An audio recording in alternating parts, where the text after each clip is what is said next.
Hola Carlos, buenas tardes. Buenas tardes. Nueva entrega. ¿Y qué tenemos para hoy?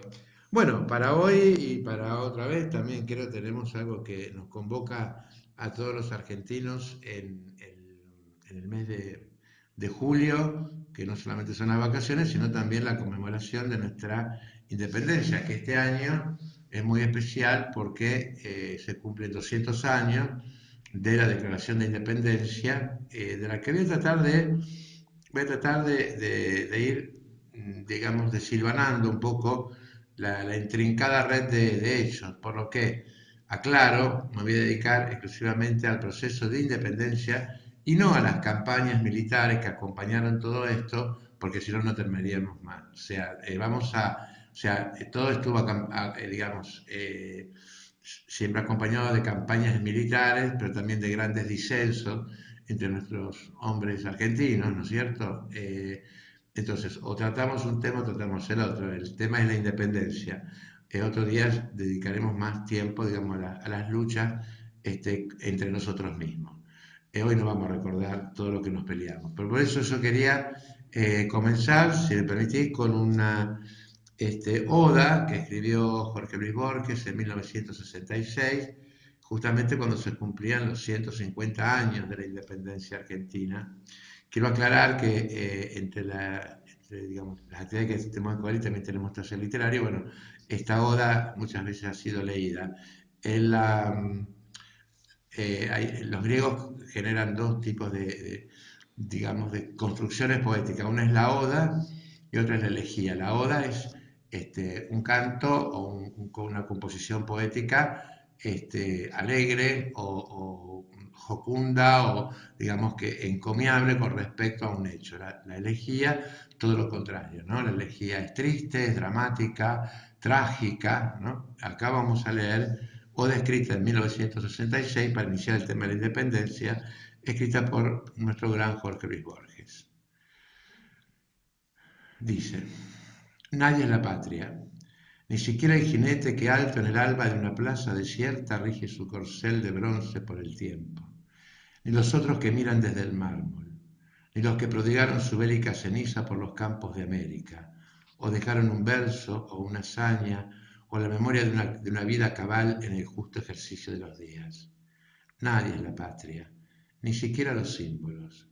Nadie es la patria, ni siquiera el tiempo cargado de batallas, de espadas y de éxodos, y de la lenta población de regiones que lindan con la aurora y el ocaso, y de rostros que van envejeciendo en los espejos que se empañan, y de sufridas agonías anónimas que duran hasta el alba, y de la telaraña de lluvias sobre negros jardines. La patria, amigos, es un acto perpetuo como el perpetuo mundo. Si el eterno espectador dejara de soñarnos un solo instante, no fulminaría blanco y brusco relámpago su olvido. Nadie es la patria, pero todos debemos ser dignos del antiguo juramento que prestaron aquellos caballeros de ser lo que ignoraban, argentinos, de ser lo que serían por el hecho de haber jurado en esa vieja casa. Somos el porvenir de esos varones, la justificación de aquellos muertos. Nuestro deber es la gloriosa carga que a nuestra sombra legan esas sombras que debemos salvar. Nadie es la patria, pero todos lo somos. Arde en mi pecho y en el vuestro, incesante, ese límpido fuego misterioso. Una hermosa oda de Jorge Luis Borges y que de alguna forma me permite comenzar a hablar de nuestra independencia cuando él dice, nadie es la patria, pero todos debemos ser dignos del antiguo juramento que prestaron aquellos caballeros de ser lo que ignoraban, argentinos, de ser lo que serían por el hecho de haber jurado en esa vieja casa. ¿Qué nos quiere decir Borges con esto? En el momento de la declaración de nuestra independencia no teníamos nada en claro, ni siquiera nuestro sistema de gobierno que vamos a tener, ni la estructura de ese gobierno, ni siquiera que nos íbamos a llamar argentinos. Pero sí teníamos en claro algo, no queríamos más depender de España. Eso era lo único que estaba en claro en el momento de la declaración de la independencia. Y para ir, digamos, un poco entrando en el tema, Nosotros el último tema que habíamos visto era Güemes y anteriormente en mayo de 1810, que son dos momentos preparatorios a esta declaración de la independencia. No podemos nosotros hablar de la declaración de la independencia nuestra sin hablar de la dependencia que teníamos con España. En España, después de la caída de Napoleón en 1814, había vuelto el rey de España, Fernando VII, eh, con todos sus deseos y sus ínfulas de recuperar esta América que de a poco se ha ido perdiendo con los distintos movimientos independentistas que habían surgido de México para abajo. Digamos que ya a partir de 1814, 1815, gran parte de la América, de la ex América española, la habían recuperado. Gran parte de la América española había sido recuperada por las fuerzas de Fernando VII, a excepción de lo que sería Argentina, o sea, la provincia unida de Río de la Plata y Paraguay. Pero el resto había sido recuperado, digamos, paulatinamente en el tramo en el tramo de 2 años. Por lo que, digamos, desde el punto de vista militar, era necesario tener una actitud muy clara con respecto a los españoles, que eran muy fuertes en el norte, o sea, lo que hoy es Bolivia, que es el Alto Perú, en Perú. Por otro lado teníamos, por el otro norte, el noreste, teníamos Brasil, que en ese momento estaba siendo gobernado por el emperador de Portugal y por lo tanto también de Brasil, en ese momento, el emperador de Brasil, que tenía grandes intereses en tomar estas posesiones, digamos por la gran cercanía que existía y porque estaba casado con una hermana de Fernando VII. Por otro lado teníamos el Uruguay, que ya había comenzado su acción independentista con respecto a lo que había sido el Virreinato Real de la Plata. O sea que, y por otro lado teníamos, después de Chile, después de las dos años teníamos Chile, que estaba en la mira de quién, de José de San Martín, ¿no es cierto?, en su recuperación. Entonces, digamos que en ese momento en nuestro país había un gran desconcierto. Por un lado estaban aquellas provincias que se querían reunir para para declarar esta independencia, otras provincias que no porque no hubiese querido declarar la independencia, sino porque tenían otra idea de independencia, que son las provincias del noreste, perdón, que es todo lo que hoy es el litoral, incluido también la banda oriental o Uruguay, ¿no es cierto?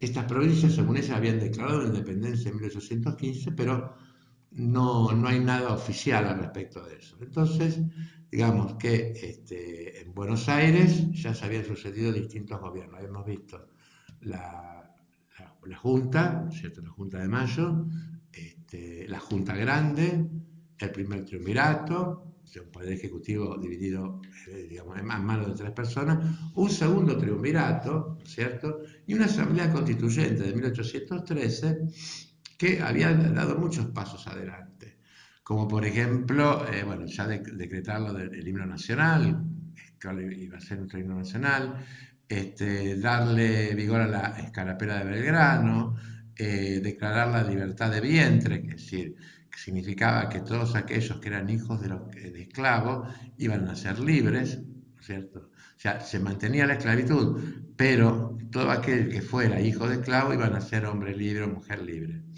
La supresión de honores, que era la supresión de los privilegios que venían de los títulos nobiliarios, que era típico del gobierno español. O sea, se habían hecho muchos pasos adelante con vistas a lograr una constitución, porque se llamaba Asamblea Constituyente del año 13, 1813. Bueno, constitución que tardaba mucho en lograrse y se crea el directorio. El directorio era una especie, digamos, de Estado, dirigido por un director supremo, sería una especie de presidente de alguna forma, secundado por, digamos, otros cuerpos colegiados. Durante este directorio se nombra un nuevo director y este director, Posada, después va a ser uno de los que convoca el Congreso en Tucumán, que comienza a sesionar el 24 de marzo, qué fecha, ¿no? Para nosotros los argentinos, empezamos más, el 24 de marzo de 1816 comienza a sesionar comienza a sesionar el Congreso, ¿no es cierto? O sea, con los diputados en Tucumán. Hay que, digamos, habría que dar algunos detalles, ¿no? No había lugar en Tucumán, digamos, como para recibir a todos los diputados, por lo que fue hecho muy, digamos, como a pulmón, ¿no? Como que cada uno contribuía para la sesión, para que sesionara el Congreso distintas, hasta con sillas, digamos, ¿no?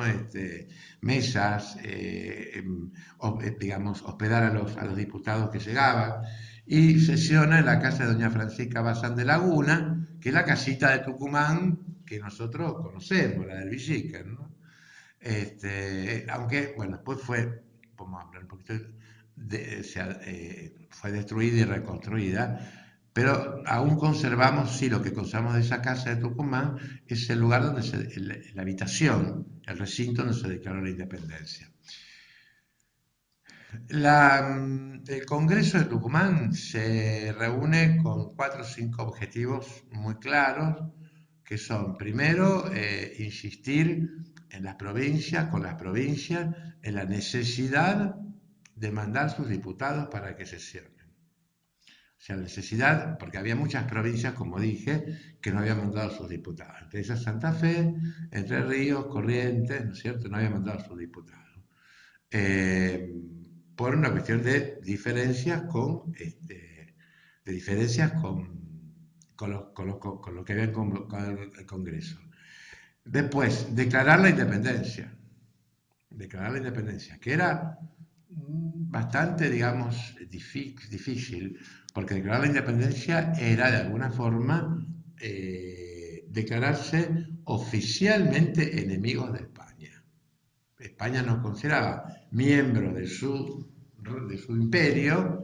Declarar la independencia era decir, bien, ustedes no son más nuestros patrones, y si quieren serlo, vamos a lucharlo. Pero ya, cara a cara, ya cada uno en su orilla, ¿no es cierto? Declarar la independencia, extender digamos, esta idea, esta situación de independencia, y comunicarla y ser reconocidos como Estado oficialmente por el resto del mundo. No se logran todos estos objetivos, digamos. Fundamentalmente el último no se logra. Nuestra independencia no es reconocida por ningún país del mundo, porque ponerse en favor de nuestra independencia era ponerse contra España.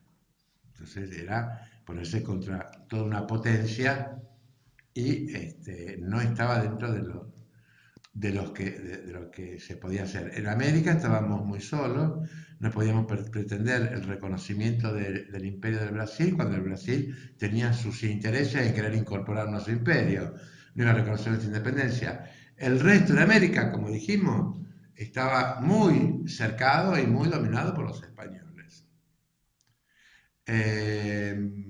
Por lo que comienzan a sesionar los congresales con muchas dificultades que, si el oyente, digamos, que es argentino, se pone a pensar.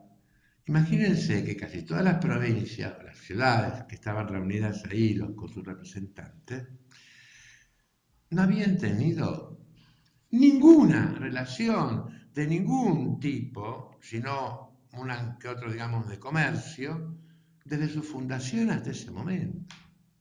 Es decir, Tucumán, posiblemente sí con Salta y Jujuy, pero Tucumán con Buenos Aires, Córdoba con Buenos Aires. Sí, había una relación, pero en realidad no había un hermanamiento, se sabía que se dependía de España, pero no había una demarcación, no se sabía, digamos, en forma precisa qué era lo que los vinculaba realmente, pero sí tenían en claro qué era lo que no querían seguir haciendo, que era depender de España. Hasta aquí llegamos a Tucumán, nos instalamos en la casa de doña Francisca Bazán de Laguna, sin conocernos demasiado, sin saber cuáles son las expectativas de cada uno, pero sabiendo que tenemos una misión sagrada, la Declaración de Independencia. Aún más, hablando de la Declaración de Independencia, en ese momento San Martín era gobernador de Cuyo, o sea, toda la parte de Mendoza, San Juan, estaba ahí. Y él le escribe al diputado y le dice, a ver, si nos ponemos en claro, si nosotros no declaramos la independencia, no tiene ningún sentido la guerra que estamos haciendo. Dice, porque entonces no somos nada más que sublevados contra un rey y no somos una nación contra otra. Somos simples sublevados, o sea, simples rebeldes contra la autoridad del rey. Necesitamos tener una identidad que diga nosotros somos un país que tiene que es independiente para decir, bueno, yo no es que yo soy un rebelde a tu autoridad, vos sos un extranjero en mi país, que es totalmente diferente. San Martín tenía muy claro esto de la independencia. Bueno, se llega hacia distintas sesiones de la independencia hasta que el 9 de julio de 1816, después de haber sesionado desde el 24 de marzo, regularmente, diariamente, tratando distintos tipos de cuestiones que tenían que ver todo con las implicancias que podía resultar el hecho eh, de la independencia. Sánchez Bustamante, digamos que es el diputado de Jujuy, dice, bueno, señores, a ver, vamos a seguir hablando, discutiendo. Acá estamos para declarar la independencia. Declaremos la independencia. ¿Somos o no somos capaces de decir no pertenecemos más al reino español y nos constituimos en Estado, nos vaya como nos vaya, nos salga como nos salga, sea como fuere, aunque nos cuesten guerras, muertes, etcétera, vamos a ser un Estado? Pongámonos de acuerdo con eso, si no, no tiene sentido que sigamos sesionando nosotros aquí. Y bueno, un poco, digamos, impulsado por este diputado jujeño, se declara la independencia argentina. eh, Hay un acta muy bien labrada, muy bien escrita. En ese momento estaba presidida, se cambiaban las presidencias de la sesión, era por Laprida, que era diputado por San Juan, y con Juan José Paso y Medrano como secretarios. Los otros eran todos congresales. Eh, eh, en el acta de independencia dice claramente que nos declaramos independientes, y aquí no, del rey Fernando VII, sus sucesores y de Metrópolis. Esto significaba que nosotros no reconocíamos más a Fernando VII como rey nuestro. Tampoco hubiésemos reconocido tampoco hubiésemos reconocido a ningún sucesor de Fernando VII, a ningún descendiente. O sea, Fernando VII no iba a trasladar los derechos sucesorios a sus descendientes y decir, bueno, yo vengo a reclamar la corona de mi padre o los derechos de mi padre. Y metrópoli significaba, bueno, España, ¿no? España, o sea que nosotros declarábamos esto. Pero, como siempre, nosotros los argentinos también hacemos las cosas claras y las cosas a veces no tan claras. No quedaba claro algo y que no se quería que entrar ya en más discusiones porque si no ya no se iba a declarar la independencia. Estaba la cuestión de qué forma de gobierno y a quién íbamos a otorgar nosotros la forma de gobierno. Había tres corrientes. Una que era una república. La otra era a algún príncipe o rey europeo que quisiera venir a gobernar a la Argentina, acá en estas provincias. Y la otra era una teoría que, abonada gran parte por Belgrano, que era coronar eh, a un descendiente de los incas como rey parlamentario. Digamos que la teoría de Belgrano era bastante peregrina, bastante encontrar después de 300 años un descendiente de del Inca, del emperador incaico, y que ese hombre estuviera preparado, después de 300 años habían sido sojuzgados, esclavizados, tenidos como esclavos, estuviera preparado para gobernar como rey. Bueno, era una idea muy romántica que había traído Belgrano de Europa. El de coronar un príncipe extranjero era muy peligroso, porque teníamos en el norte, teníamos a Brasil, que estaba gobernado por los portugueses. La familia real de Portugal se traslada a Brasil y crea el imperio del Brasil, y que tenían grandes intereses en gobernar el resto, o sea, hacia el sur, hasta donde dé el sur, ¿no? No se conocía totalmente el sur, mucho menos la Antártida, ni mucho menos todo eso. Entonces, ¿qué otros príncipes extranjeros había? Muy pocos príncipes extranjeros no estaban emparentados directamente con la Casa Real Española. Un príncipe inglés era muy difícil porque estaba la cuestión de la religión. Nosotros teníamos un pueblo profundamente católico y los ingleses son protestantes. Los ingleses tenían una religión que no hubiese sido nunca aceptada por nuestro pueblo. Pero estaba esa idea de ofrecer la Argentina a una corona extranjera. Entonces el abogado, el diputado Medrano, no dice nada, se declara la independencia y Fray Justo Santamaría de Oro dice, bueno, para el problema de la independencia y para el problema del gobierno, del tipo de gobierno, hay que consultar nuevamente a los pueblos, como diciendo, bueno, eso es causa de otro, primero veremos primero somos independientes, después vemos a quién le damos el gobierno. Pero por el momento seamos independientes, porque los españoles nos están castigando duro y lo está sosteniendo Güemes allá en el norte, están castigando duro desde el Alto Perú. San Martín insistía con eso. Entonces, bueno, se declara la independencia.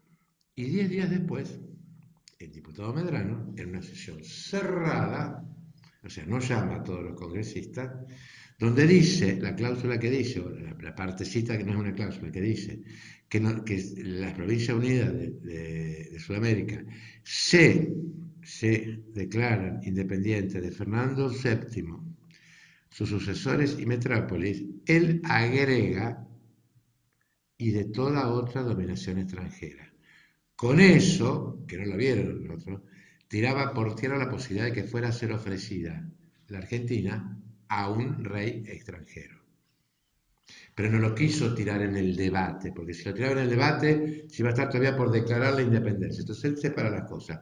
Una cosa es que seamos independientes y otra cosa muy diferente es a quién le ofrecemos esto, pero que quedar expuesto a que cualquier príncipe o a cualquier rey extranjero venga a poner el pie aquí y decir, bueno, este es mi nuevo reino, no. Entonces, no lo llama a todos, llama unos poquitos, y 10 días después, 19 de julio de 1816, queda, total, ya habían firmado los otros que ponen arriba, ¿no? O sea, de sus sucesores y de toda otra dominación extranjera.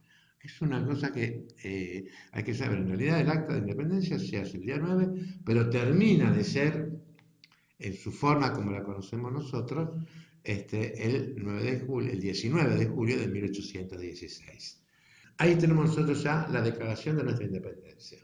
Ya somos independientes, pero ¿qué pasa? Todavía tenemos que convencer a todos los del litoral, todavía tenemos que ver todo lo que pasa con el norte. Sabíamos que Güemes estaba atajando a los españoles del norte, que bajaban por Bolivia, por el Alto Perú, y que muchas veces podía y muchas veces no podía. Es decir, era una cuestión que estaba definiéndose todavía. Y San Martín que tiene la misión de cruzar los Andes e irse hacia Chile. Este congreso nombra como director a Pueyrredón. Pueyrredón va a ser el director supremo durante el cual se declara la independencia. Entonces, ante el asedio de los españoles en el norte de la Argentina, el Congreso decide definitivamente trasladarse a la ciudad de Buenos Aires. ¿Para qué? Para quedar lejos del asedio español en el norte y volver a Buenos Aires. ¿Qué fue? Hablando en criollo, una triquiñuela de los porteños para llevarse el Congreso a Buenos Aires y ser tan centralistas como fueron siempre. Eso le iba a preguntar. Si hubo mucho conflicto con el tema Buenos Aires y el resto de las provincias. Sí. Los porteños nunca le pusieron su situación de superioridad, aparte que eran superiores porque en cantidad, porque los diputados habían sido elegidos por cantidad de habitantes. Entonces, era la ciudad que cada 5.000 habitantes había un diputado. Entonces, ellos tenían un montón de diputados contra otras provincias que estaban mucho menos pobladas. Entonces, ya Buenos Aires había, digamos, de alguna forma descargado esta cuestión de su supremacía y también, aparte, se querían ir los españoles, los porteños, se querían ir porque estaban en el corazón de la Argentina, muy cerca del resto de las provincias, se veían influenciados de alguna forma por esa antipatía natural de los provincianos respecto a Buenos Aires. Ellos se sentían en Tucumán medio como muy rodeado de salteños, de jujeños, de un montón de gente que los miraba con mucho recelo, porque sabía que ellos no querían repartir el poder. Entonces, ¿qué hicieron? Se decía, bueno, nos vamos a sentir más cerca, mejor que nos huyamos de los españoles que están en el norte, que fue todo, digamos, un discurso hecho, pero ellos lo que querían era llevarse el Congreso a Buenos Aires y lo lograron. En 1817 el Congreso ya estaba sesionando en Buenos Aires y se sanciona pues una de las primeras constituciones que tenemos nosotros, la Constitución del 17, absolutamente unitaria, centralista, con privilegios para Buenos Aires, etcétera, etcétera, que de haber sido eso hecho en Tucumán no hubiese sido aceptado, por presión mismo de los diputados. Entonces sí, como marca muy bien, el centralismo porteño siempre va a estar presente en la Constitución de 1817, en la Constitución de 1819, que también es de carácter unitario y que va a terminar, que es de carácter, digamos, secesionista, y va a terminar con las sesiones del Congreso. El Congreso va a terminar sus funciones en 1819 y también con una grave pérdida para la historia porque el acta original de la Declaración de la Independencia la perdimos en Buenos Aires, en la legislatura de Buenos Aires, que desaparece, muy entre comillas, en 1820. Hay distintas versiones. Hay un día en el cual Buenos Aires, en 1820, el 20 de junio, se suceden 3 gobernadores. Ese era el sistema que tenía. Nombraban uno y renunciaban, nombraban uno y renunciaban, el mismo día que muere Belgrano. Belgrano muere el día que Buenos Aires tiene 3 gobernadores sucesivos a lo largo de un solo día. Bueno, se supone que en todos esos prolegómenos, de ese problema, se pierde el acta de la independencia, pero Serrano había hecho una copia del original, por lo que podemos verla nosotros ahora en el Museo de Buenos Aires. Y hasta aquí, digamos, hemos llegado a nuestra conmemoración de la independencia argentina, que estuvo pensada también para toda América del Sur. Con centro en nuestro país, porque ya no éramos Provincias Unidas del Río de la Plata, sino las Provincias Unidas del Sur de América. La misión era englobar a toda América del Sur. Pero bueno, no fue así, perdimos Paraguay, perdimos Bolivia, perdimos el Uruguay, pero bueno, aquí estamos, independientes y haciendo las cosas como podemos. Con Carlos Baba, esto es 341 Radio, por la 8.